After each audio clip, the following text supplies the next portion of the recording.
تو میں اس کامیابی پر مفتی شمائل ندوی کے لیے 1 کروڑ روپیہ عدیہ کا اعلان کرتا ہوں۔ السلام علیکم دوستو، ویلکم ٹو میاں بھائی نیوز۔ مفتی شمائل صاحب اور جاوید اختر کی ڈیبیٹ کے بعد بتایا جا رہا ہے کہ 20,000 سے 50,000 لوگ اسلام مذہب اپنا چکے ہیں۔ للن ٹاپ جس نے اس ڈیبیٹ کو آرگنائز کیا ہے انہیں اب پارٹ 2 بنانے کے لیے بھی لوگ کہہ رہے ہیں۔ اب دیکھنا یہ ہوگا کہ کیا دھرو راتھے جو اپنے آپ کو ایتھسٹ کہتا ہے مفتی شمائل صاحب سے ڈیبیٹ کرے گا یا نہیں، کیونکہ دھرو راتھے نے جو سوال کیے تھے اس کے جواب تو مفتی صاحب نے پہلے ہی دے دیے ہے۔ اس ڈیبیٹ کے ساتھ کچھ اپڈیٹس کے بارے میں بات کریں گے۔ ویڈیو شروع کرنے سے پہلے آپ سبھی سے ریکویسٹ ہے کہ ہمارے چینل کو سبسکرائب کر لیجئے۔ تو للن ٹاپ پر جلدی ایک اور اہم ایپیسوڈ آنے والا ہے جس کا ٹائٹل ہے ڈز گاڈ ایگزٹ پارٹ 2۔ کافی لوگ یہی ڈیمانڈ کر رہے ہیں کہ دھرو راتھے کو بلایا جائے ڈیبیٹ کے لیے۔ یہ وہی سلسلہ ہے جس نے پورے ملک میں ایک نئی بحث کو جنم دے دیا ہے۔ اس بحث کے بعد صرف سوالات ہی نہیں اٹھتے بلکہ کئی ذہنی، فلسفی اور مذہبی پہلو بھی سامنے آئے۔ اس پوری ڈیبیٹ کے بعد مفتی شمائل ندوی صاحب ایک بہت بڑی پہچان بن کر ابھرے ہیں۔ جاوید اختر کے ساتھ ہونے والی اس ڈیبیٹ کے بعد ان کی مقبولیت میں حیرت انگیز اضافہ ہوا۔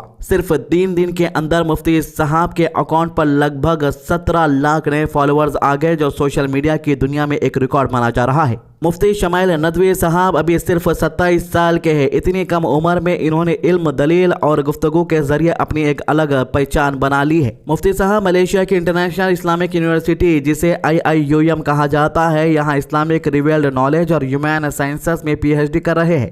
PhD کا سفر ابھی بھی جاری ہے اور متوقع ہے کہ سپٹمبر 2028 تک مکمل ہو جائے گا۔ اس کے ساتھ ساتھ مفتی صاحب ایک فاؤنڈیشن بھی چلا رہے ہیں جس کا بنیادی مقصد غریبوں کی مدد کرنا ہے۔ اسٹارٹنگ کے ویڈیو میں آپ نے جو 1 کروڑ روپے کے انعام کا اعلان دیکھا تھا، اس کو بھی انہوں نے کہا کہ غریبوں میں تقسیم کر دیا جائے۔ تعلیم کو آسان بنانا اور لوگوں کو علم کے ذریعے بااختیار بنانا چاہتے ہیں مفتی صاحب۔ یہ فاؤنڈیشن صرف دعویٰ نہیں بلکہ عملی کام پر یقین رکھتی ہے۔ جاوید اختر اور مفتی شمائل ندوی کے اس ڈیبیٹ کے بعد للن ٹاپ کی پاپولیرٹی بھی ایک بار پھر سے اوپر جاتی ہوئی نظر آئی۔ پچھلے کئی مہینوں سے چینل کے کئی انٹرویو لوگوں کو زیادہ متاثر نہیں کر پا رہے تھے، لیکن اس ڈیبیٹ نے ایک بار پھر آڈینس کو زور دیا۔ سوربھ دیویدی کے اس شو کو لوگوں نے دل سے پسند کیا اور سوشل میڈیا پر اس کے کلپس، کوٹس اور ریاکشن تیزی سے پھیل گئے۔ کئی لوگوں کا ماننا ہے کہ یہ صرف ایک ڈیبیٹ نہیں بلکہ ایک سلسلہ ہے جس میں 3 راؤنڈز ہوں گے۔ پہلا مرحلہ مکمل ہو چکا ہے اور آنے والے ایپیسوڈ میں بحث 2 کے بجائے 3 لوگوں کے درمیان ہونے کی امید ہے، جو اس گفتگو کو اور گہرا اور انٹرسٹنگ بنا دے گا۔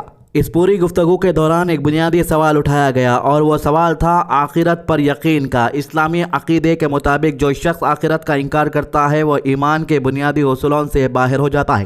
آخرت پر ایمان لانا ایمان کی بنیادی شرطوں میں سے ہے جنہیں ایمانیت ستہ کہا جاتا ہے۔ قرآن کریم میں اللہ تعالیٰ واضح طور پر فرماتا ہے کہ جو لوگ کہتے ہیں کہ دوبارہ زندہ نہیں کیے جائیں گے، انہیں بتا دیا جائے کہ میرے رب کی قسم تم ضرور اٹھائے جاؤ گے اور پھر اپنے اعمال کا پورا حساب دو گے۔ اللہ کے لیے یہ کام بالکل آسان ہے۔ حدیث جبرائیل میں نبی کریم صلی اللہ علیہ وسلم نے ایمان کی تشریح کرتے ہوئے فرمایا کہ ایمان یہ ہے کہ آدمی اللہ پر، اس کے فرشتوں پر، اس کے کتابوں پر، اس کے رسولوں پر، روز آخرت پر اور تقدیر کے اچھے اور برے دونوں پہلوؤں پر یقین رکھے۔ علماء اسلام نے اس بات پر اجماع بیان کیا ہے کہ موت کے بعد دوبارہ اٹھایا جانے کا انکار کرنا کفر ہے۔ علامہ ابن حزم، حنیف بن عبد البر، قاضی ایاز، حنیف عراقی، امام اشعری، شیخ الاسلام بن تیمیہ جیسے عظیم علماء نے واضح الفاظ میں بیان کیا ہے کہ جسمانی باعث پر ایمان واجب ہے اور اس کا انکار کرنے والا اسلام کے دائرے سے باہر ہو جاتا ہے۔ ڈیبیٹ کے دوران جاوید اختر نے ایک سوال اٹھایا کہ اگر خدا موجود ہے تو مذہبی کتابوں میں ڈائناسور کا ذکر کیوں نہیں ملتا؟ اس پر مفتی شمائل ندوی نے بہت ہی پر اثر اور لاجک پر مبنی جواب دیا۔ انہوں نے کہا کہ میتھمیٹکس کی کتاب میں بھی ڈائناسور کا ذکر نہیں ہوتا، تو کیا اس کا مطلب یہ ہے کہ میتھمیٹکس بیکار ہے؟ اس جواب نے ہال میں موجود لوگوں کو سوچنے پر مجبور کر دیا۔ اس کے بعد کئی مشہور علماء اور اسکالرز نے مفتی شمائل ندوی کی تعریف کی۔ کچھ لوگوں نے بیان کیا کہ انہیں ملیشیا میں مفتی صاحب کے ساتھ بیٹھنے اور ان کی تیاریوں میں مدد کرنے کا موقع ملا۔ ان کے مطابق مفتی شمائل نے بحث میں بہت ہی واضح، مطمئن اور مؤثر انداز میں بات رکھی۔ انہوں نے ایتھیزم کے اعتراضات کا علم اور لاجک دونوں کے ذریعے جواب دیا۔ بتایا جاتا ہے کہ اس ڈیبیٹ کو لگ بھگ 5 لاکھ لوگ لائیو دیکھ رہے تھے اور اندازہ یہ بھی ہے کہ یوٹیوب کی تاریخ کی سب سے زیادہ دیکھی جانے والی تھیزیم ورسس ایتھیزم ڈیبیٹ میں شامل ہو سکتی ہے۔